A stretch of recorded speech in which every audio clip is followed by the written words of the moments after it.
Hello बच्चों, let's see this question. In an experiment, the percentage of error occurred in the measurement of a physical quantities A, B, C and D are 1%, 2%, 3% and 4% respectively. Then the maximum percentage of error in the measurement X, where X is equal to A square B की power 1 by 2 divided by C की power 1 by 3 D cube will be option A हमारे पास 10%, option B हमारे पास 3/13%, option C हमारे पास 16%, option D हमारे पास minus के 10%। तो बच्चों हम लोग यहाँ पर इस क्वेश्चन के अंदर हम लोग देख रहे हैं यहाँ पर कि हमारे पास यहाँ पर एक फिजिकल क्वांटिटीज है जिसको हम लोग यहाँ पर इसने बोला है X equal to A square B की पावर 1 by 2 अपॉन सी की पावर 1 by 3 और डी क्यूब।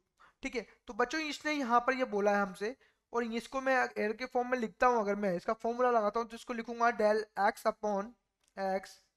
इसको लिखूंगा मैं, क्या लिखूंगा बच्चा, इसको लिखूंगा मैं 2 del A upon A plus इसको लिखूंगा 1 by 2 del B upon B और इसको लिखूंगा मैं 1 by 3 del C upon C और इसको लिखूंगा मैं 3 डेल डी अपॉन डी।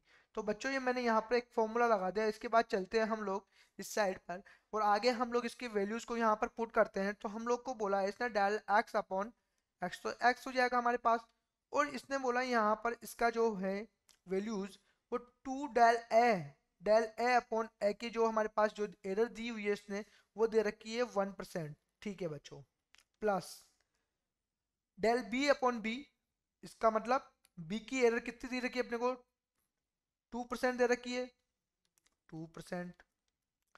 ऐसे ही हम लोग सी की जो हमारे पास एरर दी हुई है वो कितनी दे रखी है बेटा 3% दे रखी है। ठीक है, इसी प्रकार से जो हमारे पास डी की एरर दे रखी है वो डी की एरर कितनी दे रखी है 4% अपने को दे रखी है। तो मैंने इसको यहाँ पर वैल्यू को फॉर्मूला में पुट कर दिया है। अब यहाँ पर देखते हैं 2% प्लस के 1% प्लस के कितने हो जाएंगे 1% और प्लस के 12%।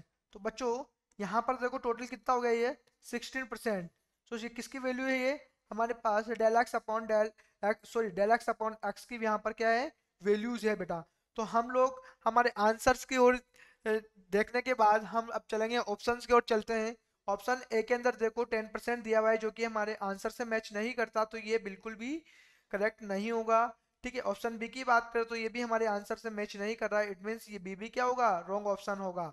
ऑप्शन सी की बात करें बच्चों तो ऑप्शन सी क्या है हमारे आंसर से मैच कर रहा है, इट मींस ये ऑप्शन क्या होगा करेक्ट होगा। ऑप्शन डी की बात करें तो ये भी हमारे आंसर से मैच नहीं हो रहा, तो ये भी क्या होगा गलत ऑप्शन होगा। तो ऑप्शन सी ही हमारे पास क्या होगा यहाँ पर करेक्ट होगा। Best of luck.